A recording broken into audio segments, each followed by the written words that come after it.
Hi guys, வீடியோக்குள்ள போகிறதுக்கு முன்னாடி வீடியோ லைக் பண்ணிட்டு பாருங்கள், சப்ஸ்கிரைப் பண்ணிட்டு பாருங்கள். லாஸ்ட் எபிசோட் என்ன நடந்திருக்குன்னா, டேன் வந்துட்டு ஹீரோ வந்து அடிச்சிருப்பாரா, கீழே வந்துட்டு ஹீரோ விழுந்திருப்பான். கரெக்டாக அந்த டைம் பார்த்துட்டு ஜெயின் வந்திருப்பான். என்ன ஆச்சு, ஏன் கீழே விழுந்து கிடக்குறீங்க அப்படின்னு சொல்லிட்டு கேட்பா. அடிச்சதெல்லாம் பார்த்துருக்க மாட்டான், இவன் கீழே விழுந்துருக்கிறது மட்டும் தான் பார்த்துருப்பான். அப்போ வந்து டேன் சொல்லுவார், ஸ்லிப்பாகி கீழே வந்துட்டார், டேபிள் வந்துட்டு இடிச்சு விட்டுருச்சு அப்படின்னு சொல்லிட்டு டேன் வந்து சொல்லுவார்.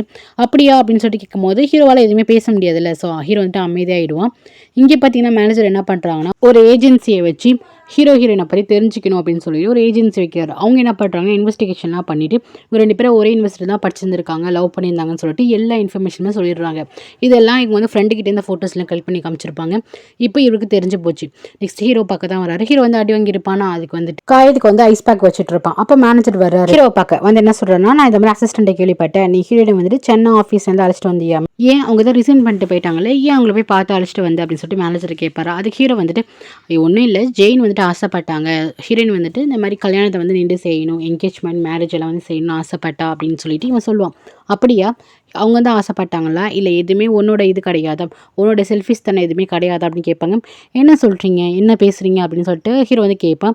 எனக்கு எல்லா விஷயமும் தெரிஞ்சிடுச்சு, உன்னோட எக்ஸ் லவர் தானே சூ அப்படின்னு சொல்லிட்டு அந்த ஃபோட்டோலாம் எடுத்து காட்டுவார். இதை பற்றியுமே ஹீரோக்கு ஷாக்கு, எப்படா இவர் கண்டுபிடிச்சாருன்னுட்டு எனக்கு ஒரு டவுட்டாகவே இருந்துச்சு. எதுக்கு நீ சூ கூட வந்துட்டு கோவமாக இருக்கணும், பழசெல்லாம் நினச்சி பார்த்தேன். அதுக்கப்புறம் எடல் டிங்கிறப்ப சுவிட்சர்லாந்து போனது, இதெல்லாம் எனக்கு வந்துட்டு சந்தேகமாக இருந்துச்சு. சூ பின்னாடி நீ ஏன் அழிஞ்சிட்ருக்க, அவங்க தான் இன்னும் லைஃபாக பார்த்துட்டு போயிட்டாங்க, இன்னுமே நீ பழி வாங்க தானே இந்த மாதிரிலாம் பண்ணிகிட்ருக்க அப்படின்ட்டு மேனேஜர் வந்துட்டு ஓப்பனாகவே கேட்டுருவார். உன்னை ஹீரோ வந்துட்டு எதுவுமே பேச மாட்டான், அவன் அமைதியாகவே இருப்பான். இங்கே பாரு, உன் லைஃப்பில் நல்ல ஒரு பொண்ணு வந்திருக்கா, உனக்கு ஒரு நல்ல வாழ்க்கை இருக்குது, நீ தேவையில்லாமல் ஸ்பாயில் பண்ணிக்காது. உன்னை பற்றி நான் உன்னோட பர்மிஷன் இல்லாமல் உன்னோட பேக்ரவுண்டை விசாரிச்சது தப்பு தான், ஆனால் எனக்கு வந்துட்டு உன் மேலே அக்கறை இருக்குது, ஸோ நான் தப்பாக சொல்கிறேன், நீ ஏதாச்சும் பிரச்சனையில் மாட்டிக்காதப்பா, நான் ஒரு அங்கிளாக சொல்கிறேன்ட்டு இவர் ரொம்ப நல்லது தான் எடுத்து சொல்வார். ஆனால் ஹீரோ கேட்குறானா என்னன்னு தெரியல. நெக்ஸ்ட்டு பார்த்தீங்கன்னா ஹீரோ ஆஃபீஸில் இருக்கும்போது ஹீரோயின் கூட இந்த மொமெண்ட்டு ஹீரோயின் வந்துட்டு பேசியிருப்பாள், நான் உன்னை அடியோட இருக்கிறேன்னு சொல்லிட்டுலாம் பேசியிருப்பாள். அதெல்லாம் அவனுக்கு டிஸ்டர்பாகவே இருக்கும். ஒரு மீட்டிங்கில் கூட இன்வால்வ் ஆக மாட்டான், அந்த இடத்துல கிளம்பி போயிடுவான். அங்கே இருக்கவங்களாம் ஷாக்காக பார்ப்பாங்க. அதுக்கப்புறம் டேனை பார்க்க அவங்க சிஸ்டர் போகிறாங்க. உயில் வந்து டேன் எழுதி வைக்க போகிறான். ஸோ அந்த டாக்குமெண்ட்டு எழுதி வச்சுட்டான். இது அவங்களோட ஷேர் போகுது. உடனே 2 பேரும் வந்துட்டு நாங்கள் கொடுக்கவே மாட்டோம், ஷேர் கொடுக்கவே மாட்டோம்னு பிரச்சனை பண்ணிகிட்டு இருக்காங்க. அப்போ டேன் வந்துட்டு இங்கே பாருங்கள், அப்பாவோட குழந்தைங்க தான் அவங்க 2 பேரும், அவங்க 2 பேருக்கும் கண்டிப்பாக வந்துட்டு ஷேர் போய் தான் ஆகும் அப்படின்னு சொல்கிறான். அப்போ அந்த 2 பேரும் அந்த டாக்குமெண்ட்டை கிழிச்சு போகலான்னு சொல்லிட்டு பிடுங்க பார்க்குறாங்க. அப்போ டேன் வந்துட்டு அங்கே இருக்க பாடி கார்டு செக்யூரிட்டிலாம் கூப்பிட்டு 2 பேரும் வெளியே தள்ளுங்கும் போது அக்காவுக்கு வந்து செம்மையாக கோவம் வருது. அவங்க வந்து கத்த போய் அந்த இடத்துல வந்து மயக்கப்பட்டு விழுந்துடுறாங்க. டேனுக்கு ஐயோ என்னாச்சுன்னு சொல்லிட்டு அவனை ஓடி வரான். அதுக்கப்புறம் ஹாஸ்பிட்டலில் தான் வந்து அட்மிட் பண்ணுறாங்க. டாக்டர் என்ன சொல்கிறாங்கன்னா, இவங்க ரொம்ப வந்துட்டு டென்ஷனில் இருக்காங்க, ரொம்ப ப்ரெஷரில் இருக்காங்க, நீங்கள் எதுவுமே அதிர்ச்சியான விஷயம் எதுவுமே சொல்லாதீங்க, கொஞ்சம் நாளைக்கு அவங்கள ஃப்ரீயாக விடுங்க அப்படின்னு சொல்கிறாங்க. அப்போ வந்துட்டு வாணி இப்படியே அண்ணனையே பார்த்துட்டு இருக்கா. நெக்ஸ்ட் ஹீரோயின் வந்துட்டு சென்னா 2 பேரும் ஒர்க்லாம் முடிச்சுட்டு அதான் ஜெயனோட வெட்டிங்காக அரேஞ்ச்மெண்ட்லாம் பண்ணிட்டு இருக்காங்க. ஸோ அதெல்லாம் ஒன்றா ஒர்க் முடிச்சுட்டு வீட்டுக்கு வந்துட்டு சென்னா விட வராரு. 2 பேரும் பேசிக்கிறாங்க. நாளைக்கு வந்துட்டு காய் அவங்களோட பொண்ணுங்க இருக்காங்க, 3 பேருக்குமே வந்து ட்ரெஸ்லாம் எடுக்க போகலாம் அப்படின்னு சொல்லிட்டு பேசிகிட்டு இருக்காங்க. இதை வந்து நம்ம ஹீரோ வந்துட்டு காரை நிறுத்தி பார்த்துட்டு இருக்கான். ஹீரோயின் வீட்டு வாசலில் தான் வந்துட்டு எப்போதும் காரை போட்டு நிற்கிறான் போல. இப்படி சென்னா விட்டுட்டு போகிறது வந்து ஹீரோக்கு பிடிக்கல. டக்குன்னு ஹீரோயினை பார்த்துட்டு என்ன இது, எதுக்கு அவன் வந்து ஒன்று ட்ரா பண்ணுறான், ஒரு பக்கம் டேன் பின்னாடி அழிஞ்சிட்டு இருக்கான், இந்த பக்கம் சென்னா அழிஞ்சிட்டு இருக்கான், என்ன நினச்சிட்டு இருக்க, அப்போ நம்ம ரிலேஷன்ஷிப் என்ன அப்படின்னு சொல்லிட்டு கேட்பான். என்ன நம்ம ரிலேஷன்ஷிப் என்ன இருக்குது அப்படின்னு சொல்லிட்டு ஹீரோயின் கேட்பா. ஏன் சுவிட்சர்லாந்து நடந்ததெல்லாம் மறந்துட்டியா, எல்லாம் இப்போ வந்து ஃப்ரெஷ்ஷாக இன்னொரு பையன் கூட ஆரம்பிச்சிட்டியா அப்படின்னு சொல்லிட்டு ஒரு மாதிரி பேசுவான். உங்ககிட்ட பேசியா ஒன்று ஃபஸ்ட்டு காருக்கு வந்துட்டு இழுப்பானா, ஹீரோயின் வந்துட்டு கையை உதறி விட்டு காருக்குலாம் நான் வர முடியாது, ஃபஸ்ட்டு உன்னை பார்க்கவே எனக்கு இஷ்டம் இல்லைன்னு சொல்லிட்டு இருக்கேன், நான் திருப்பி வந்துட்டு என் முன்னாடி வந்து நின்றுட்டு இருக்கேன், இங்கே பாரு நீ ஃபோர்ஸ் பண்ணி தான் இங்கே அழைச்சிட்டு வந்தேன், சென்னா கம்பெனிக்கு எந்த பிரச்சனையுமே வரக்கூடாது, அதனால தான் நான் வந்தேன், நான் உன்னை அடியோட வெறுத்துட்டு இருக்கேன், உன்னை பார்க்கவே எனக்கு இஷ்டமே இல்லைன்னு சொல்லிட்டு பயங்கரமாக திட்ட ஆரம்பிச்சிடுறான். இந்த வெட்டிங்க்கு நான் வந்ததே ஒரே ஒரு அட்ஜஸ்ட்மெண்ட் அப்படின்னா ஜெயின் அவங்களுக்காக தான் நான் எல்லா வேலையும் பண்ணிகிட்டு இருக்கேன், அவங்களோட நல்ல மனசுக்காக மட்டும் தான் நான் ஒர்க் பண்ணிகிட்டு இருக்கேன், ஆனால் உனக்காக உனக்கு கிடையாது, நான் திருப்பி சொல்கிறேன், என் மூஞ்சில் முழிக்காது, உன்னை பார்க்கவே எனக்கு இஷ்டம் கிடையாது, நீ எனக்கு ஒரு 3rd பர்சன் அப்படின்னு சொல்லிட்டு நல்லாவே திட்டி விட்டு போயிடுறா. இதுக்கப்புறம் இங்கே வராதிங்க, என் வீட்டு சைடெலாம் வராதிங்கன்னு சொல்லிட்டு திட்டி விட்டு போகிறான். ஆனால் ஹீரோ வந்து விட மாட்டேங்கிறான். இந்த பாரு நான் உங்ககிட்ட பேசி ஆகணும்னு சொல்லிட்டு திருப்பி வரான். இவனுக்கு என்ன பிரச்சனைனா, இவனோட மனசு ஃபுல்லாகவே ஹீரோயின் தான் இருக்கா. அதான், ஆனால் இவனுக்கு அது தெரிய மாட்டேங்குது. எப்போ பார்த்தாலும் அவளுக்கு வந்து இம்சை தரணும், எப்படி அன்பை தரணும் அப்படிலாம் கிடையாது. பிரச்சனை பண்ணிக்கிட்டே இருக்கான். ஆனால் ஹீரோயின் வந்து தட்டி விட்டு போயிடுறான். இவன் அந்த வீட்டு வாசலே தான் நிற்கிறான். நெக்ஸ்ட் டே பார்த்தீங்கன்னா இங்கே டேன் வந்துட்டு அந்த ஷேரோட டாக்குமெண்ட் வந்து கொடுக்கும் போது ஹீரோயின் சொல்கிறா, இல்லை நான் கேள்விப்பட்டேன் கன்னியோட நிலைமை வந்து சரியில்லையா, இப்போதைக்கு நம்ம சொத்தை பற்றி பேச வேணாமே அப்படின்னு சொல்லிட்டு இவ தள்ளி வச்சிடுறா. நெக்ஸ்ட் என்ன பண்ணுறாங்க, எல்லாருமே வெட்டிங் ட்ரெஸ் இந்த என்கேஜ்மெண்ட் ட்ரெஸ் எடுக்கிறதுக்காக போகிறாங்க. அவள் பார்த்தீங்கன்னா ஹீரோ வந்து என்கேஜ்மெண்ட் ட்ரெஸ்லாம் போட்டு வந்து நிற்கிறான். அப்போ இந்த 3 பசங்க இருக்காங்க, குட்டி பசங்க, அந்த 3 பசங்களும் என்கேஜ் எங்கேஜ்மெண்ட்க்கு இந்த ட்ரெஸ் தான் போட போகிறேன்னு சொல்லிட்டு நிற்கிறாங்க. இதெல்லாம் பார்க்கும்போது ரொம்ப ஹாப்பியாக இருக்குது. வாங்க நம்ம எல்லாரும் செல்ஃபி எடுத்துக்கலாம்னு சொல்லிட்டு ஹீரோ, சன்னா அந்த குழந்தைங்கலாம் வந்து செல்ஃபி எடுக்கிறாங்க. அது பார்த்தீங்கன்னா ஒரு அப்படியே பர்ஃபெக்டான ஒரு ஃபேமிலி மாதிரி இருக்குது. இதை ஹீரோ பார்க்கும்போது ஹீரோக்கு செம்ம காண்டாயிட்டு இருக்கு. ஸோ என்ன சொல்கிறேன்னா, போதும் நான் வந்துட்டு ட்ரையல் பார்த்தலாம் போதும், நான் போகிறேன் அப்படின்னு சொல்லிட்டு மூளை அடிச்ச மாதிரி ஜெயின்கிட்ட சொல்லிட்டு போகிறான். ஜெயின் வந்துட்டு இவன் ஏன் இவ்வளோ கோவமாக இருக்கான் அப்படின்னு சொல்லிட்டு திரும்பி பார்க்கும்போது இவங்க ஒரு ஃபேமிலி கப்பலாக அப்படியே ஹாப்பியாக இருக்காங்கல்ல, இது வந்து ஜெயினுக்கு ஒரு மாதிரி இருக்குது. இவன் ஏன் அப்படி பண்ணுறான்னு. அதுக்கப்புறம் இவன் என்ன பண்ணுறான்னா, ட்ரெஸ் சேஞ்ச் பண்ணுற இடத்துக்கு போயிட்டு ட்ரெஸ்ஸை வந்துட்டு விருப்பமே இல்லாமல் போடுறான். இவங்க கம்பலாக இருக்க இதே வந்து நினச்சி பார்த்துட்டு அவர் டென்ஷன் ஆகிட்டு இருக்கான். இங்கே பார்த்தீங்கன்னா நீட்டாக இருக்கலாம். அவன் என்ன பண்ணான்னா ஹாஸ்பிட்டலுக்கு போயிட்டு என்ன இந்த கல்யாணத்துக்கு வந்துட்டு என்கேஜ்மெண்ட் தான், ஸோ என்கேஜ்மெண்ட்டுக்கு வந்து இன்வைட் பண்ணவே இல்லை, குறிப்பிட்ட ஃபேமிலி மெம்பர் தான் இன்வைட் பண்ணியிருக்காங்க அப்படின்னு சொல்லிட்டு புலம்பிட்டு இருக்காள். என்ன பிரச்சனை, நீ வந்துட்டு வரணும் தானே, கன்யாக்கா வந்து ஹாஸ்பிட்டலில் இருக்காங்க, ஸோ கன்யாக்கா பதிலுக்கு நீ வா அப்படின்னு சொல்லிட்டு இருக்காங்க. கன்யா சொல்கிறாங்க, பாருங்கள் 2 பேரும் காசி பேசிகிட்டு இருக்காங்க, நீங்கள் ஃபஸ்ட்டு வெளியே போங்க, எனக்கு தலை வலிக்குது அப்படின்னு சொல்லிட்டு வெளியே அமுச்சு விட்டுறான். இங்கே பார்த்தீங்கன்னா ஹீரோ வந்துட்டு அப்படியே டல்லாக இருப்பான். அப்போ மேனேஜர் வருவார். ஜெயின் அப்பா வந்து டவுரிலாம் வேணான்னு சொல்லியிருப்பார். அப்போ இருந்தாலுமே ஹீரோ சைட்லேருந்து எல்லாமே அரேஞ்ச் பண்ணியிருப்பாங்க. மேனேஜர் தான் அரேஞ்ச் பண்ணியிருப்பார். இங்கே வா ஜுவல் எல்லாமே பாரு அப்படின்னு சொல்லிட்டு கூப்பிடுவாங்களா. ஆனால் ஹீரோ வந்து காலையே வாங்க மாட்டேன். ஜெயின்னு கூப்பிட்டு இருப்பாங்க. அவன் வந்துட்டு ஹீரோயினை தான் நினச்சிட்டு இருக்கான் போல. என்னப்பா உனக்கு பிரச்சனை அப்படின்னு சொல்லிட்டு வந்து கிட்ட வந்து கேட்பாரு. இவன் ரொம்ப டல்லாக இருப்பான். இங்கே பாரு, நீ ரொம்ப வந்துட்டு கன்ஃபியூஷனாக இருக்க, உனக்கு என்ன வேணுங்கிறது உனக்கே தெரிய மாட்டேங்குது. இந்த பாரு, நாளைக்கு உனக்கு என்கேஜ்மெண்ட், நீ இந்த மாதிரிலாம் இருக்காத, வந்து செக் பண்ணு, ஜுவல்லாம் பாரு அப்படின்னு சொல்லிட்டு கூப்பிடுவார். இங்கே பாரு, நீ திருப்பி ஷூ விஷயத்தையே நினச்சிட்டு இருக்காது, உனக்காக அங்கே ஒரு பொண்ணு வெயிட் பண்ணிட்டு இருக்கா, ஃபஸ்ட்டு அந்த பொண்ணு நினச்சி பாரு அப்படின்னு சொல்லிட்டு போவார். ஆனால் ஹீரோ வந்துட்டு திருப்பி ஹீரோயினை தான் நினச்சி பார்த்துட்டு இருக்கான். அங்கே வந்துட்டு ஜெயின் வந்துட்டு எடுத்து வந்துருப்பாள் ஃப்ளவர், இந்த வீட்டில் வந்து நட்டு வச்சிருப்பாள். ஸோ அந்த செடி அங்கெல்லாம் இருக்குமா, அதையே பார்த்துட்டு ஹீரோயின் ஞாபகமாக தான் இருக்கும். இங்கே நம்ம ஹீரோயினை காட்டுறாங்க. ஹீரோ வந்துட்டு என்ன தான் வேணாம்னு ஒதுக்குனாலும் ஹீரோக்கு நாளைக்கு என்கேஜ்மெண்ட் நினச்சி ஹீரோயின் வந்துட்டு ஃபீல் பண்ணிட்டு இருக்கா. அதுக்காக வந்துட்டு ப்ரிப்பரேஷன்லாம் பண்ணியிருப்பாங்கல்ல, ஸோ அதெல்லாம் பார்த்து ஃபீல் பண்ணிட்டு இருக்கா. 2 பேருக்குள்ளே வந்து லவ் வந்தப்போ, 2 பேரும் வந்து சைக்கிளிங் பண்ணப்போ, அவுட்டிங் போனப்போ, ஸோ எல்லா விஷயத்தையுமே நினச்சி பார்த்துட்டு இருக்கா. அதுக்கப்புறம் ரூமுக்கு போயிட்டு ஒரு பொட்டி எடுக்கிறா. அதில் பார்த்தீங்கன்னா நிறைய ஃபோட்டோஸ் இருக்குது. ஹீரோட ஃபோட்டோஸ் அவ்வளோ வச்சிருக்கா. ஹீரோட மெடல் வச்சிருக்கா. அதுக்கப்புறம் ஹீரோ கொடுத்த பொக்கே கிஃப்ட் எல்லாமே வச்சிருப்பா. ஸோ இதுக்கப்புறம் இது நம்மளுக்கு தேவையே படாதுன்னு சொல்லிட்டு அவங்க வீட்டு வாசலில் வந்து ட்ராஷ் பொட்டி இருக்கும், அதில் வந்துட்டு போடுறதுக்கு போவா. கரெக்டாக ஹீரோ வந்துட்டு எப்போதும் ஹீரோயின் வீட்டு வாசலில் தான் வந்து காரை வச்சுட்டு நிற்பான் போல. ஹீரோயின் நம்பமா. அப்போ ஹீரோயின் வந்து அந்த குப்பைத்தொட்டில் ஏதோ போகிறத வந்துட்டு ஹீரோ வந்துட்டு வாட்ச் பண்ணிடுறான்.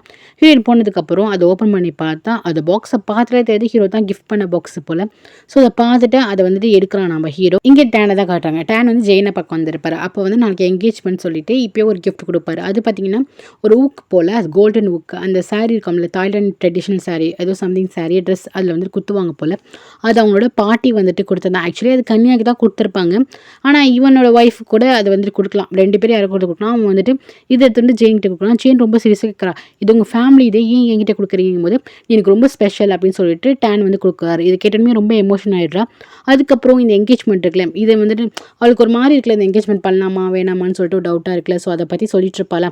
இங்கே அப்போ டேன் சொல்லுவார், இங்கே பாரு ஜெயின், இவ்வளோ தூரம் வந்துருச்சு, நீ பேக் பண்ணாத, பார்ப்போம் என்ன நடக்குதுன்னு பார்ப்போம் அப்படின்னு சொல்லிட்டு நீ வந்துட்டு கூலாகிடு அப்படின்னு அவர் வந்துட்டு கம் டவுன் பண்ணுறாரு. நெக்ஸ்ட் ஹீரோ தான் காட்டுறாங்க. அவன் ரூமில் என்ன பண்ணுறான்னா, ஹீரோயின் வந்து கிழிச்சு போட்டுருப்பா அந்த ஃபோட்டோ. ஸோ அது எல்லாத்தையும் பருத்தி வச்சிருக்கான். ஃபோட்டோ, அப்புறம் மெடல், அதுக்கப்புறம் இவன் கொடுத்த பொக்கே, அப்போ எல்லாமே அவன் வந்து பத்திரமா தான் வச்சிருக்கா. அப்போ நம்மளை வந்து அவன் மறக்கவே இல்லை அப்படிங்கிறது வந்துட்டு இப்போ தான் தெரிஞ்சுக்கிறான். அப்புறம் ஒரு ஃபோட்டோ எடுத்து பார்க்குறான். அவங்க 2 பேரும் மொமெண்ட், ஹாப்பியாக இருந்த மொமெண்ட்லாம் நினச்சி பார்க்குறான். அதுக்கப்புறம் ஹீரோயின் வந்துட்டு ரிங் போட்டிருப்பாள். இவன் ஸ்டார்டிங் என்ன மறந்துட்டு நீ கல்யாணம் பண்ணிட்டு போயிட்டு, அப்போ எதுக்கு உனக்கு இது ரிங் அப்படின்னு சொல்லிட்டு கேட்டிருப்பானே. இப்போ தான் ஞாபகம் வருது, அவள் ஏன் வியர் பண்ணியிருக்கா, அப்போ அவள் நம்மளை நினச்சிட்டு தான் இருக்கா, நம்ம தான் முட்டாள்தனமாக நினச்சிட்டு நம்மகிட்ட கோவப்பட்டு நான் அவனை மறந்துட்டேன் அப்படின்னு சொல்லியிருக்கா. அதுதான் நம்ம பெருசாக எடுத்துக்கிட்டு அவளை ரிவெஞ்ச் எடுத்துருக்கோன்னு சொல்லிட்டு இப்போ தான் அந்த மரமண்டைக்கு வந்துட்டு புரியுது, ஐயோ நம்ம ஹீரோயின் வந்து ஹர்ட் பண்ணிட்டோமேன்னு சொல்லிட்டு அழுதுட்டு இருக்கான்.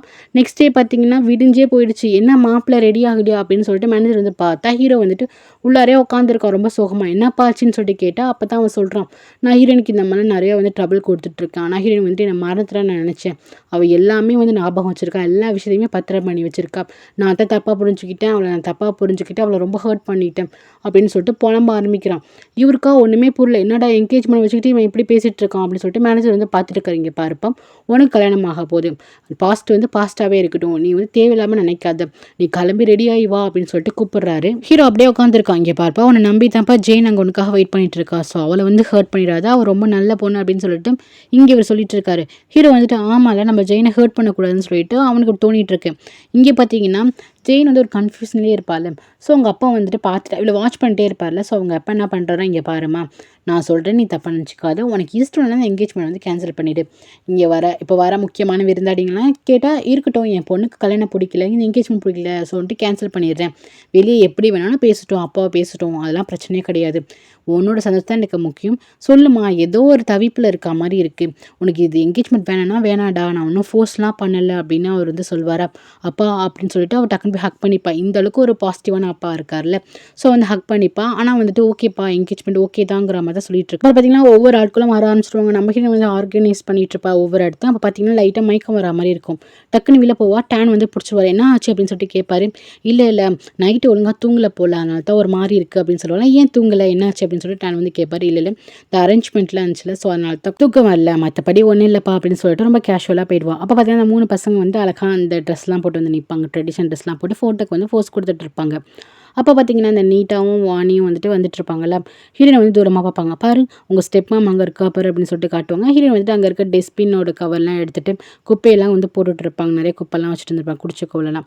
இவன் என்ன பண்ணுவான், நீட்டாக ஹீரோட்ட பேச வருவாளா. பட் அதில் வந்துட்டு அசிஸ்டன்ட் வந்துட்டு உன்னை இன்வைட் பண்ணவே இல்லையாம்மா, நீ எப்படி கல்யாணத்துக்கு வந்த அப்படின்னு சொல்லிட்டு நீட்டாக கேட்பாங்க.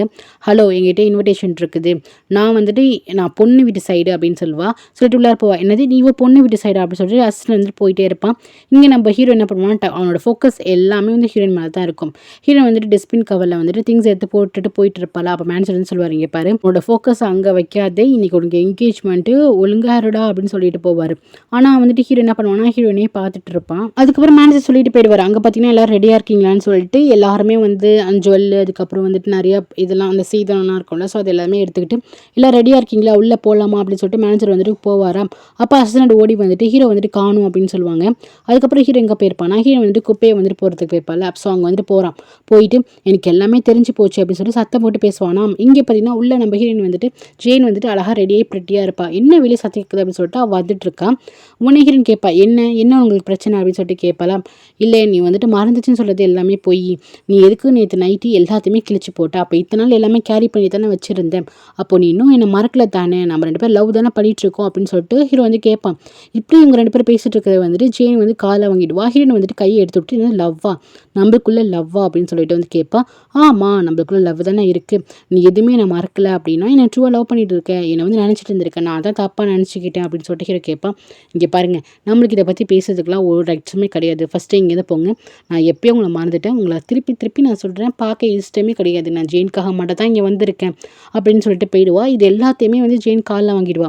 அதுக்கப்புறம் அசிஸ்டன்ட் வந்துட்டு ஹீரோ பார்த்துட்டு என்ன பஸ் இங்கே என்ன பண்ணுறீங்கன்னு சொல்லிட்டு அழைச்சிட்டு போயிடுவான். அசிஸ்டன்ட் வரப்போ டக்குன்னு போயிட்டு இவ நொழிஞ்சுப்பா ஹீரோயின். அவள் ஒரு பக்கம் நொழிஞ்சு அழுதுட்டு இருப்பா. இப்போ ஜெயினுக்கு எல்லாமே தெரிஞ்சு போச்சு. அவள் வந்துட்டு நினச்சிட்டு இருந்தது டவுட் எல்லாமே கிளியர் ஆகிடுச்சுல, அவளுக்கு அப்படியே ஃபேஸ் மாறுது. அதுக்கப்புறம் மாப்பிள்ளை வீட்டு சைடில் எல்லாருமே வந்துட்டு உள்ளார வந்துட்டுருக்காங்க, அந்த குட்டி பசங்க எல்லாருமே வந்துட்டுருக்காங்களா. ஹீரோ வந்துட்டு உட்கார வச்சுருப்பாங்க. அதுக்கப்புறம் இந்த பக்கம் வந்துட்டு ஹீரோயின் வந்துட்டு நிற்பா. ஆனால் அவள் தான் வந்துட்டு பொண்ணுக்கு தோழியாக அந்த இடத்துல இருக்கா. அப்போ மாப்பிள்ளை வீட்டில் மேனேஜர் சொல்கிறாங்க, இந்த மாதிரி டவுரி வந்துட்டு இங்கே வேணாண்டாலுமே நாங்கள் கொடுப்போம்னு சொல்லிட்டு அங்கே பார்த்தீங்கன்னா கட்டாக பண்ணுவோம். அப்புறம் டைமண்ட் நெக்லஸ், கோல்டு, அதுக்கப்புறம் இவங்களுக்கு டைமண்ட் ரிங் அப்படின்னு சொல்லிட்டு நிறையா வேல்யூபிளான திங்ஸ் எல்லாம் வச்சுட்ருக்காங்க. ஓகே பொண்ணு வச்சுட்டு வாங்கன்னு சொல்கிறாங்களா. அந்த இடத்துக்கு ஜெயின் வர்றா. அவளுக்கு வந்துட்டு ஒரு மாதிரி என்ன பண்ணுறதுன்னு தெரியல. இப்போ இவளுக்கு எல்லாமே தெரிஞ்சு போச்சு, எப்படி எல்லாத்தையும் வந்துட்டு கேன்சல் பண்ணுறது அப்படின்னு சொல்லி சுற்றி இருக்கவங்களாம் பார்க்குறா. எல்லாரும் உட்காந்துருக்காங்க, முக்கியமான ஆட்கள் எல்லாமே உட்காந்துருக்காங்க. அங்கே பார்த்தீங்கன்னா வாணிக்கெலாம் மூஞ்சி செத்து போச்சு. அவளுக்கு ஹீரோ வேற பிடிக்குமா, அதனால் இப்போ இவ கல்யாணம் பண்ணிக்க போகிறா. அது இல்லாமல் டேனுக்கு தானே ஜெயினை கல்யாணம் பண்ண ஆசைப்படுவா. ஸோ அதனால் கடுப்பாக இருக்கா. இங்கே வந்துட்டு பொண்ணுக்கு தோழி யார், நம்ம ஹீரோயின் தான். நம்ம ஹீரோயின் அங்கேயும் வந்து நெக்லஸ்லாம் சரி பண்ணிட்டு இருக்கான். ஜெயினுக்கு என்ன பண்ணே தெரியல. ஆப்போசிட்டாக நம்ம ஹீரோ இருக்கான். பொண்ணு அழைக்கிறதுக்கு ஹீரோ கிட்டக்க வந்துடுவான். அந்த டைம் பார்த்து டெக்கரேஷன் பண்ணியிருக்க ஆர்ச் இருக்குல்ல, அதை வந்து டக்குன்னு தள்ளி விட்டுருவாரு. அது என்னன்னா பின்னாடி இவங்க 2 லேடிஸ் மேலே உள்ள போகும். ஹீரோ என்ன பண்ணுவான்னா ஹீரோயினை வந்துட்டு காப்பாற்றுவான். டேன் என்னன்னா ஜெயினை வந்து காப்பாற்றி ஒரு பக்கம் அழைச்சிட்டு போயிடுவான். ஹீரோ என்ன பண்ணுவான்னா டக்குன்னு வந்துட்டு ஹீரோயின் மேலேயே அவன் விழுந்து அந்த கட் அவுட் இருக்குல்ல, இந்த ஆர்ச் இருக்குல்ல, அது அப்படியே ஹீரோ மேலே விழுந்துடும். அங்கே இருக்கவங்களாம் பயங்கர ஷாக். ஹீரோ வந்துட்டு மயக்கமே அடைஞ்சிருவான். ஹீரோ என்ன பண்ணியிருப்பான், அவனோட ஃபியான்சி நம்ம ஹீரோயின் ஜெயினை தானே காப்பாற்றணும், ஆனால் ஹீரோயினை வந்து காப்பாற்றிருப்பான். ஒன்றுமே அந்த இடத்துல புரியாது. அவன் வந்து மயக்கப்பட்டு விழுந்துருவான். அப்படியே ஜெயின் அப்படியே பார்த்துட்டே இருக்கா. அவன் வந்து அப்படியே ஷாக்காக பார்த்துட்டு இருப்பான். ஜெயினை காப்பாற்றுறது டேன். அப்போ டேன் மனசில் யார் இருக்காங்கிறது அப்படியே லைட்டாக நமக்கு தெரிய வருது. டக்குன்னு காப்பாற்றிடுவான். அதுக்கப்புறம் அங்கே இருக்கவங்களாம் வந்துட்டு ஹீரோ வந்து பார்ப்பாங்க. ஹீரோ வந்து மயக்கத்தில் இருக்கிறதுனால ஹாஸ்பிட்டலுக்கு டக்குன்னு அழைச்சிட்டு போவாங்க. டேன் வந்துட்டு ஓகே ஓகே அப்படின்னு சொல்லிட்டு அந்த இடத்துல காம் டவுன் பண்ணிட்டு இருப்பான். அப்போ வந்து ஜெயின் அப்பா வந்துட்டு வெளியே ஃபுட் அரேஞ்ச்மெண்ட் பண்ணியிருக்காங்க, நீங்கள் போய் சாப்பிடுங்கன்னு சொல்லிட்டு அந்த விருந்தாளிகள் எல்லாருமே வெளியே அமுச்சு விட்டுருவாங்க. இங்கே ஹீரோனுக்கு என்ன பண்ணே தெரியல. அவள் ஆனால் நல்லா தான் இருப்பா. அவன் என்ன பண்ணுவான், குட்டி பசங்க 3 பேரும் வருவாங்கல்ல, அப்போ சன்னாட்ட சொல்லிட்டு பசங்களுக்கு போய் ஸ்நாக்ஸ் கொடுங்க, நான் போய் இருக்கிற விஐபிலாம் கவனிக்கணும். ஏன்னா தான் வந்துட்டு இப்போ என்கேஜ்மெண்ட் கேன்சல் ஆனாலுமே சாப்பாடு இடத்துல போயிட்டு இவ விஐபியெல்லாம் கவனிக்கல. ஸோ என்ன பண்ணுவான்னா அந்த இடத்துக்கு போயிடுவான். சன்னா கிட்ட வந்து 3 பசங்களையும் ஒப்படைச்சிட்டு போயிடுவா. சன்னா வந்து சரி நான் பார்த்துக்கிறேன்னு சொல்லிட்டு அழைச்சிட்டு போயிடுவார். அப்போ வாணி நீட்டவும் அங்கே அந்த இடத்துக்கு வருவாங்க. சம்மல்ல என்ன இது, ஹீரோ வந்துட்டு ஃபியான்சியை காப்பாற்றாம ஒன்றை காப்பாற்றுறாரு. ஸோ இதுலேருந்து தெரியலையா அப்படின்னு சொல்லிட்டு எல்லாருமே உங்களை பற்றி தான் காசிப் பேச ஆரம்பிச்சிட்டாங்க. எப்படி ஒரு பிளான் போட்டு இந்த மாதிரி பண்ணுற எங்கள் அப்பாவையும் மைக்கணும், இங்கே இப்போ வந்து ஜேடியும் மைக்கிட்டு இருக்கியான்னு சொல்லிட்டு தப்பாக பேசிட்டு இருப்பாங்க. ஹீரோனுக்கு வந்துட்டு ரொம்ப கஷ்டமாக இருக்கும், இவங்க என்ன இப்படி பேசிட்டு இருக்காங்கன்ட்டு. நீட்டாக தான் சொல்லுவாள், உங்ககிட்ட தான் கற்றுக்கணும் வித்தையை அப்படின்னு சொல்லிட்டு அவங்க 2 பேரும் கிளம்பி போயிடுவாங்க. இங்கே பார்த்தீங்கன்னா ஜேனுக்கு வந்துட்டு அழுக தாங்காது. அவன் வேறு இப்படி காப்பாற்றிருப்பானா, இதெல்லாம் பார்க்கும்போது ரொம்ப கஷ்டமாக இருக்கும். டேன் வந்து ஓடி போய் ஹக் பண்ணிப்பான். டேன் வந்துட்டு கம்டவுன் ஆகும், ஒன்றும் பிரச்சனை இல்லை, இப்போ என்ன ஏதோ ஒரு விஷயம் நடந்துச்சு, இப்போ என்ன என்கேஜ்மெண்ட் அப்புறம் வச்சுக்கலாம் அப்படின்னு சொல்லுவானா. இல்லை எனக்கு எல்லா உண்மையே தெரிஞ்சு போச்சு, கொஞ்சம் முன்னாடிக்கு தான் அவங்க 2 பேரும் பேசினாங்க. சொல்லப்போனால் 2 பேர் லவ் பண்ணியிருக்காங்க, எங்களோட பாஸ்ட்லாம் எங்களுக்கு தெரியல, எங்கள் 2 பேர் லவ் பண்ணியிருக்காங்க, ஹீரோ எனக்கு சீட் பண்ணிட்டான் அப்படின்னு சொல்லிட்டு எல்லாமே சொல்லுவான். நடந்த இவ காதில் என்ன வாங்கினாலும் அந்த விஷயத்தெல்லாம் சொல்லுவாள். சொல்லப்போனால் சரி என்னை உண்மையாகவே லவ் பண்ணல டேன் அப்படின்னு சொல்லிட்டு ஹக் பண்ணி அழுதுட்டு இருப்பான். அவருக்கு ரொம்ப கஷ்டமாக இருக்கும். இங்கே பாரு ரிலாக்ஸ் ஆகு, நீ எதுவுமே நினச்சி குழப்பிக்காதா அப்படின்னு சொல்லிட்டு டேன் வந்துட்டு ஆறுதல் சொல்லிட்டு இருப்பார். இங்கே ஹீரோ வந்து ஹாஸ்பிட்டலில் சேர்த்துருப்பாங்களே, அப்போ அசிஸ்டன்ட் தான் கூட இருப்பாங்க. என்ன ஆச்சு, என்கேஜ்மெண்ட் முடிஞ்சிச்சா அப்படின்னு சொல்லிட்டு கேட்குறான். ஏன்னா அவன் மயக்கத்தில் போயிருப்பான் போல். அப்போ வந்து மேனேஜர் என்ன பண்ணுவார்னா, அசிஸ்டண்ட்டை வந்துட்டு நீ போய் பில்லு கட்டுப்பான்னு சொல்லிட்டு கார் ரெடியாரு நான் ஹீரோ அழைச்சிட்டு வரேன்னு சொல்லிட்டு அசிஸ்டண்ட்டை வெளியே அமுச்சு விட்டுருவார். அமுச்சு விட்டுட்டு என்ன நடந்துச்சோ அதெல்லாம் சொல்லுவாங்க. டேய் என்னடா நினச்சிட்டு இருக்க, உன் என்கேஜ்மெண்ட் அப்போட ஃபியான்சி மேலே டெக்கோர் வந்து உழுவ போகும்போது நீ அவளை காப்பாற்றாம ஹீரோயினை காப்பாற்றிருக்க, இப்போ சுற்றி இருக்கவங்கலாம் என்ன நினைப்பாங்க, நீ இந்த மாதிரி பண்ண அப்படின்னு சொல்லிட்டு அவன் திட்டுறாரு. எனக்கு ஏன் அப்படி தோணுச்சுன்னு தெரியல, நான் டக்குன்னு ஹீரோயினை தான் காப்பாற்றணும் என் மைண்டு தோணுச்சு அப்படின்னு ஹீரோ வந்து சொல்கிறாரு. இங்கே பாரா நீ பண்ணது ரொம்பவே தப்பு, ஜெயின் எவ்வளோ ஹர்ட் ஆகிருப்பாங்க தெரியுமா, அதுக்கப்புறம் வந்துட்டு நீ மயக்க போட்டு விழுந்துட்டு எல்லாமே ஃபங்க்ஷனே கேன்சல் ஆகிடுச்சு, எல்லாருமே கிளம்பி போயிட்டாங்க அப்படின்னா மேனேஜர் வந்து நடந்த விஷயத்தெல்லாம் சொல்வார். அதுக்கப்புறம் ஜெயின் ரொம்ப ஃபீல் பண்ணது எல்லாத்தையுமே சொல்லிட்டு இருப்பாரா. ஹீரோக்கு ரொம்பவே கஷ்டமாக இருக்கும். ஸோ அதுக்கப்புறம் அவர் என்ன சொல்கிறீங்க பாரு, உன் மனசில் ஃபஸ்ட்டு யார் இருக்கான்னு நீ ஏன் கேட்டுப்பாரு, நீ தேவையில்லாமல் 2 பொண்ணுங்க வாழ்க்கையில் போய் விளையாடாத, நீ ஃபஸ்ட்டு யாரை சூஸ் பண்ணுறது தெளிவாக தெரிஞ்சுக்கோ, ஜெயினியா ஹீரோயினியா அப்படின்னு சொல்லிட்டு நீ முடிவு பண்ணு அப்படின்னு சொல்லிட்டு கரெக்டாக ஒரு பாயிண்ட்டை சொல்லுவார். ஹீரோவும் வந்துட்டு போய் யோசிச்சுட்டு இருப்பான். சன்னா வந்துட்டு ஹீரோயினை வந்துட்டு விட வருவாரா. விட வரும்போது நான் உங்ககிட்ட கேட்குறது தப்பாக நினச்சிக்காதீங்க, ஹீரோக்கு வந்துட்டு ஜெயினை விட உங்களை தான் ரொம்ப பிடிக்கும்னு நினைக்கிறேன் அப்படின்னு இவர் டக்குன்னு ஓப்பனாகவே சொல்லிடுவார். ஏன் அப்படி சொல்கிறீங்கன்னு சொல்லிட்டு ஹீரோயின் கேட்பாங்களா. இல்லை தெரியல, டெக்கோர் வந்துட்டு மேலே விழும்போது அவங்களோட ஃபியான்ஸை காப்பாற்றாமல் உங்களை காப்பாற்றுறாங்க அப்படின்னா ஹீரோக்கு தனிப்பட்ட முறையில் உங்கள் மேலே வந்துட்டு ஏதோ ஒரு சம்திங் இருக்குது, நீங்கள் என்ன நல்லா தெளிவாக கேட்டுக்கோங்க. ஏன்னா இப்போ ஸ்டார்டிங்கில் வந்து ஏதோ என் கூட வந்து மாடல் பண்ணும் போதெல்லாம் அவர் வந்துட்டு கொஞ்சம் பிடிக்காத மாதிரி பிஹேவ் பண்ணார், அவருக்கு உங்கள் மேலே தனிப்பட்ட விருப்பம் இருக்குன்னு நினைக்கிறேன், இவனுக்கு ஒன்றுமே தெரியாதுல்ல, இவன் பார்த்த வரைக்கும் அதை சொல்கிறான், நான் ஆஸ் ஏ ஃப்ரெண்டாக அவங்ககிட்ட சொல்கிறேன், தப்பாக நினச்சிக்காதீங்க அப்படின்னு சொல்லிட்டு சன்னா போயிடுறாரு. இங்கே ஜெயின் அப்போ வந்துட்டு கோமா இருக்கார்ல, அப்போ டேன்ட்ட வந்து சொல்லிட்டு இருக்காரு, அது எப்படி அவன் வந்துட்டு ஏன் பொண்ணை காப்பாற்றாமல் இந்த மாதிரி உங்களை ஸ்டெப் மாமா காப்பாற்றலாம் அப்படின்னு சொல்லிட்டு கேட்குறாரு. சாரிப்பா உங்கள் ஸ்டெப் மாமா போய் தப்பாக பேசுகிறேன்னு எனக்கு நினைக்காத அப்படின்னு சொல்லிக்கிறாரு. எனக்கு ஏதோ சந்தேகம் வந்து உங்கள் ஸ்டெப் மாமா மேலே கிடையாது, எனக்கு ஹீரோ மேலே தான் நிறைய சந்தேகம் இருக்குது, அவன் உண்மையிலேயே என் பொண்ணை லவ் பண்ணுறானா என்ன அப்படின்னு எனக்கு தெரியல அப்படின்னு சொல்லுவார். இங்கே டேனுக்குமே வந்து ஒரு அளவுக்கு வந்துட்டு ஹீரோ பற்றி தெரியும்ல, ஸோ தெரிஞ்சாலும் பெருசாக வந்துட்டு ஹீரோ பற்றி எதுவுமே பேசல. ஆனால் ஹீரோயின் வந்து ரொம்ப நல்ல பொண்ணு, அவன் அந்த மாதிரி டைப்பே கிடையாதுன்னு ஹீரோயினை பற்றி தான் சப்போர்ட் பண்ணி பேசுகிறாரு. ஸோ இருக்கட்டும்ப்பா, ஆனால் எனக்கு ஜேட் மேலே வந்து சந்தேகமாக இருக்குது, அவன் உண்மையிலேயே என் பொண்ணு லவ் பண்ணுறானா இல்லை என்ன ப்ளே பண்ணுறானோ எனக்கு தெரியல, என் பொண்ணு ரொம்ப ஹர்ட் ஆகுறா அப்படின்னு சொல்லிட்டு ஒரு அப்பாவாய் வந்து ரொம்ப வருத்தப்படுறாரு. நெக்ஸ்ட் ஹீரோ வந்துட்டு வீட்டுக்கு அழைச்சிட்டு வந்துடுறாங்க. ஹீரோ வந்துட்டு ஹீரோயின் வந்து கிழிச்சிருப்பாள், ஸோ அந்த ஃபோட்டோ எல்லாத்தையுமே வந்து ஒட்டி வச்சிருக்கான், அதை வந்து அப்படி டச் பண்ணி பார்த்துட்டு இருப்பான். ஸோ இவனுக்கு வந்துட்டு ஹீரோயின் மேலே தான் நிறையா பாசம் இருக்குது. அதுக்கப்புறம் திரும்பி பார்க்குறான், இங்கே வந்துட்டு அவன் கொடுத்துருப்பானே இந்த மாதிரி டவுரின்னு அது எல்லாமே திருப்பி வந்திருக்கும், அதில் ஒரு லெட்ரு இருக்கும், அதில் இவங்க அப்பா தான் எழுதி வச்சிருப்பாங்க, இந்த மாதிரி உங்கள் டவுரி எல்லாமே நான் ரிட்டர்ன் பண்ணிவிட்டேன், உங்கள் ரூமில் தான் இருக்குது, போய் செக் பண்ணி பார்த்துக்கோங்க அப்படின்னு சொல்லிட்டு ஜெயின் அப்பா வந்து லெட்டர் எழுதி வச்சிருப்பாரு. அங்கே ஒரு ரிங் இருக்கும், அதையும் ஓப்பன் பண்ணி பார்த்துட்டு நம்ம லவ் வந்துட்டு சொல்லியிருப்பால, நீ யார் தான் ஒருத்தவங்க சூஸ் பண்ணி உன் மனசுட்டே கேட்டு உன் மனசாச்சிட்டே கேட்டு பாரு யார் மேலே அன்பு இருக்குன்னு சொல்லிட்டு மேனேஜர் சொல்லியிருப்பார்ல. ஸோ அதை தான் ஓப்பன் பண்ணி பார்க்குறான். அதில் வந்துட்டு ஏதோ ஒரு முடிவு எடுத்துட்டான்னு நினைக்கிறேன். நெக்ஸ்ட்டு பார்த்தீங்கன்னா ஹீரோயின் வந்துட்டு ஓகேம்மா நான் கிளம்புறேன், இந்த என்கேஜ்மெண்ட்க்கு தான் வந்தேன், நான் திருப்பி சென்னோட ஹோட்டலில் போய் ஒர்க் பண்ண போகிறேன்னு சொல்லிட்டு அவள் வந்து கிளம்பி போகிறா. அப்போ வந்துட்டு இவங்களை அழைக்கிறதுக்கு அந்த குட்டி பொண்ணும் சென்னாவும் வந்திருக்காங்க. ஸோ அவங்க அந்த குட்டி பொண்ணுக்கு ரொம்ப ஹாப்பி ஹீரோயின் அழைச்சிட்டு போகிறதுல. இங்கே ஹீரோயின் வந்துட்டு ஹக் பண்ணிட்டு அம்மா பசங்களை நல்லா பார்த்துக்கோங்கம்மா அப்படின்னு சொல்லிட்டு அவள் போகிறான். இங்கே ஹீரோ என்ன பண்ணுறான்னா ஜெயினை பக்கே வந்துடுறான். ஜெயின் ரொம்ப டென்ஷனில் இருக்கான். சாரி மன்னிச்சிரு நேற்று நடந்ததுக்குன்னு சொல்லிட்டு ஃபஸ்ட்டு சாரி கேட்குறான். உங்ககிட்ட ஒரு உண்மையை சொல்லணும், நான் நிறையா உங்ககிட்ட போய் சொல்லிட்டேன்னு சொல்லிட்டு இவன் எல்லா உண்மையும் சொல்ல வரான். நான் வந்துட்டு பாஸ்ட்டில் என் லைஃப்பில் வந்து நான் யூனிவர்சிட்டி படிக்கும்போது ஒரு பொண்ணை லவ் பண்ணிட்டு இருந்தோம். அந்த பொண்ணு என்கிட்ட சொல்லாமல் கொள்ளாமல் திடுக்குன்னு வந்துட்டு இன்னொரு ஆளை வந்து கல்யாணம் பண்ணிட்டு போயிட்டா. ஒரு ரிச் மேனை வந்து கல்யாணம் பண்ணிட்டு போயிட்டா. அதுக்கப்புறம் கொஞ்ச நாள் கழிச்சு அந்த பொண்ணை பார்த்தேன். அந்த பொண்ணு வேறு யாரும் இல்லை, சூரியவதி தான் அப்படின்னு சொல்லிட்டு அவன் வந்துட்டு அந்த பாஸ்ட் நடந்ததெல்லாம் சொல்கிறான். என்னோட எக்ஸ் தான் சூரியவதின்னு சொல்லும்போது இவளுக்கு ஷாக்கு. இவங்க 2 பேருக்குள்ள ஏதோ இருக்குது, இப்போ தான் லவ் பண்ணியிருப்பாங்க தானே நினச்சிட்டு இருப்பா. எக்ஸ்ன்னு இப்போ தான் தெரியும். 2 பேர் நாங்கள் அவளை பார்க்கும்போது எனக்கு அவளை சுத்தமாகவே பிடிக்கல. எனக்கு அவளை ஹர்ட் பண்ணேன். அதுக்கப்புறம் என்னோட ஆஃபீஸில் ஒர்க் பண்ணேன். என்னை மறந்த மாதிரி இருந்தா. அதுக்கப்புறம் நான் அவளை ரிவெஞ்ச் எடுக்குன்னு சொல்லிட்டு இவன் பண்ண எல்லாத்தையுமே அவன் சொல்கிறான். ஒன்று ஒன்றா சொல்ல ஜெயினுக்கு அப்படியே அழுக வருது. அப்போது நீ என்ன பண்ணிட்டு இருக்கா, அப்போ என்னை ஃபுல் ஆக்கிட்டு இருந்தியா அப்படின்னு சொல்லிட்டு கேட்குறான். அப்போ சுவிட்சர்லாண்டில் பண்ணது நீ ஏதோ எனக்கு எனக்காக வந்துட்டு ரெடி பண்ணேன்னு சொன்னீங்க, அதெல்லாம் வந்துட்டு உண்மையாக கேட்கும்போது இல்லை எல்லாமே போயிட்டோம் அப்படின்னு சொன்னதுக்கப்புறம் இன்னும் கொஞ்சம் கஷ்டமாயிடுது. ஏன்னா இவன் என்ன பண்ணியிருப்பான், டவுட் பண்ணி தான் போயிருப்பான். அதுக்கப்புறம் இவளை இவ்வளோ முட்டாளாக்கி வச்சிருப்பான் ஹீரோ. ஸோ அதெல்லாம் கேட்க இவளுக்கு அழுக வருது. இந்த மாதிரி அப்போ சுவிட்சர்லாண்ட் நடந்தது எல்லாமே தப்பு, எல்லாமே போய் தானா அப்படின்னு சொல்லி கேட்டதுக்கப்புறம் ஆமாம் அப்படின்னு அவன் சொல்லுவானா. பலார்னு ஆடுற இதெல்லாம் 10 பத்தாது, நல்லா 10 அடி அடிக்கணும். ஒரு அடியோட நிறுத்திட்டா. அடித்ததுக்கப்புறம் இவன் வந்துட்டு என்னை மன்னிச்சிடு அப்படின்னு சொல்லுவேன். என்ன மன்னிப்பு, நான் எவ்வளோ கஷ்டப்பட்டிருக்கேன், என்னை எவ்வளோ முட்டாளாக்கியிருக்கேன். அப்போது நான் இவ்வளோ முட்டாளாக இருந்திருக்கேனா, என் மனசு அப்பயே சொல்லிச்சு, என் மனசாச்சு அப்பயே சொல்லிச்சு ஏதோ தப்பு பண்ணுறான், ஏதோ பொய் சொல்கிறான் அப்படின்னு சொல்லிச்சு. ஆனால் நான் மட்டும்தான் லவ்னு அப்படியே அலைஞ்சிட்டு இருந்திருக்கேன். அப்போ நீ என்னை ஃபுல்லாகவே ஏமாற்றி தானே இருந்திருக்கேன்னு சொல்லிட்டு கத்த ஆரம்பிச்சிடுறான். இவன் என்ன பண்ணுறான்னா அப்படியே மன்னிப்பு கேட்டு கீழே உட்காந்துடுறான். அவன் காலையே விழுறான். மன்னிப்பு என்னை மன்னிச்சு நான் தெரியாமல் பண்ணிட்டேன். மன்னிச்சுன்னு சொன்னால் நான் டக்குன்னு மன்னிக்கணுமா அப்படின்னு சொல்லிட்டு கேட்குறான். ஆமாம் இவன் டக்குன்னு சொல்லிட்டு இவன் மன்னிப்பு கேட்பான். டக்குன்னு மன்னிச்சிடணுமா என்ன. ஸோ வந்துட்டு கத்திட்டு இருக்கான். நான் உன்னை எவ்வளோ நம்பிட்டு இருந்தேன், ஏன் என்கிட்ட சொல்ல வேண்டியது தானே, உனக்கு நான் ஃப்ரெண்ட்லியாக தானே இருந்தேன். எடுத்துமே இவன் வந்துட்டு என்னை கல்யாணம் பண்ணிக்கோ, என்கேஜ்மெண்ட் பண்ணிக்கோன்னு சொல்லிட்டு இவன் ஃபோர்ஸ் பண்ணியிருக்க மாட்டா. இவன் தான் பண்ணியிருப்பான். அப்போது நீ என்னை யூஸ் பண்ணியிருக்கா, அவளை ரிவெஞ்ச் வாங்குறதுக்கு என்னை யூஸ் பண்ணியிருக்கா அதானே அப்படின்னு சொல்லிட்டு. ஸோ அதுக்காக தான் இந்த நாடகம் என்கேஜ்மெண்ட் கல்யாணம்னு என்னை யூஸ் பண்ணியிருக்கேன். அதுக்கு தகுந்த மாதிரி நானும் பைத்தியக்காரத்தனமாக வந்து நான் நம்பியிருக்கேன், கண்மூடித்தனமான்னு சொல்லிட்டு அப்படியே தலையிலே அடிச்சுக்கிறான். இதுக்கப்புறம் நான் பார்க்கவே விரும்புகிறேன். ஸோ வந்துட்டு உள்ளே போயிட்டு அவ்வளோ ரொம்ப ட்ரூவாக தான் லவ் பண்ணியிருப்பா ஜெயினு. ஸோ வந்துட்டு ஒரு பக்கம் உட்காந்து அழுதுட்டு இருக்கா. நம்ம லைஃப் ஏன் இப்படி இருக்குது, நம்மள ஏன் இப்படி ஏமாத்தணும், ஏன்னா இவன் ரொம்ப நல்ல பொண்ணு, நம்ம யாருக்கு என்ன பண்ணும் அப்படின்னு சொல்லிட்டு ஃபீல் பண்ணிட்டு இருக்கா.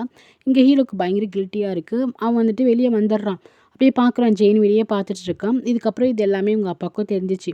ஸோ இவங்க அப்பாட்ட சொன்னதுக்கப்புறம் இவங்க அப்பா என்ன பண்ணுறாரு, கேன்சலே பண்ணிடுறாரு. சென்னா கால் பண்ணி இந்த மாதிரி இப்போ என்கேஜ்மெண்ட் கேன்சல் ஆயிடுச்சு, இதுக்கப்புறம் என்கேஜ்மெண்ட்டே கிடையாது, கேன்சலே பண்ணிட்டோங்கும் போது இவர் என்ன பண்ணுறாரு, ஹீரோயின்ட்ட வந்து சொல்கிறார், இந்த மாதிரி கல்யாணம் வந்துட்டு கேன்சல் ஆகிடுச்சா, என்கேஜ்மெண்ட் கேன்சல் ஆகிடுச்சா, ஏன்னா இவங்க வந்து தள்ளி போடுவாங்க அப்படி தான் நினச்சிட்டு இருந்திருப்பாங்க. கேன்சல் ஆகிடுச்சுங்கும் போது ஹீரோயினுக்கு வந்து ஷாக்கு. அதுக்கப்புறம் இங்கே கன்னியை வந்து ஹாஸ்பிட்டல் அட்மிட் பண்ணியிருக்காள். இவளுக்கு எப்போதுமே வந்து ஒரு சூப்லாம் வந்துட்டு கொடுப்பாங்களா, சூப் ரொம்பவே நல்லா இருக்கேன்னு சொல்லிட்டு ஹாஸ்பிட்டலில் வந்து சூப் பண்ணிங்க அப்படின்னு சொல்லிட்டு கன்னியை கேட்பா. நர்ஸ் வந்துட்டு இல்லை ஹாஸ்பிட்டல்லாம் பண்ணல, உங்களுக்காக ஒருத்தவங்க வந்து எடுத்துகிட்டு வந்து கொடுக்குறாங்கும் போது யார் அவங்க, நான் அவங்கள பார்த்தியா ஆகணும் அப்படின்னு சொல்லிட்டு கன்னியை கேட்பா. அது வேறு யாரும் இல்லை, ஹீரோனோட அப்பா அம்மா தான் வந்திருப்பாங்க. உங்களை வந்து பேஷண்ட் பார்க்கணுமா, வந்து பாருங்கும் போது வேறு தவிர்க்கவே முடியாது.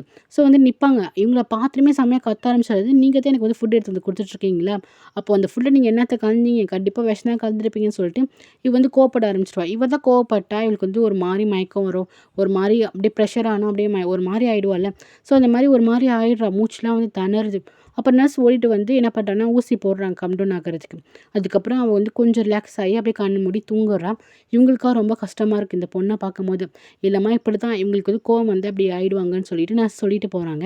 இல்லை கேட்கும்போது ஐயோ சின்ன பொண்ணுங்க ஏங்க இந்த மாதிரி இந்த பொண்ணுக்கு அப்படின்னு சொல்லிட்டு 2 பேரும் ஃபீல் பண்ணுறாங்க. அப்போ தான் ஒரு விஷயம் தெரியுது, ஹீரோட அப்பா அம்மா வந்துட்டு அவங்க வசதியாக தான் இருந்திருப்பாங்க. பிஸ்னஸில் வந்துட்டு அவங்க அப்பா லாஸ்ட்டாக இருப்பார் ஹீரோனோட அப்பா. அப்போ என்ன பண்ணுவார், தன்னோட ஃப்ரெண்டு கிட்டே போயிட்டு அமௌண்ட் நிறைய கேட்டிருப்பார், இந்த மாதிரி எனக்கு வந்துட்டு பிஸ்னஸ் வைக்க.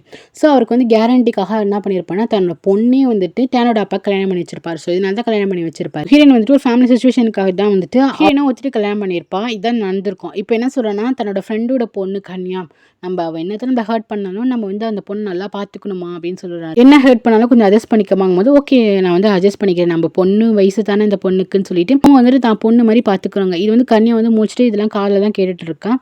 ஸோ இதோட இந்த எபிசோட் முடியுது கைஸ். தேங்க்யூ ஃபார் வாட்சிங். லைக் பண்ணிட்டு பாருங்கள், சப்ஸ்கிரைப் பண்ணிட்டு பாருங்கள். Take care.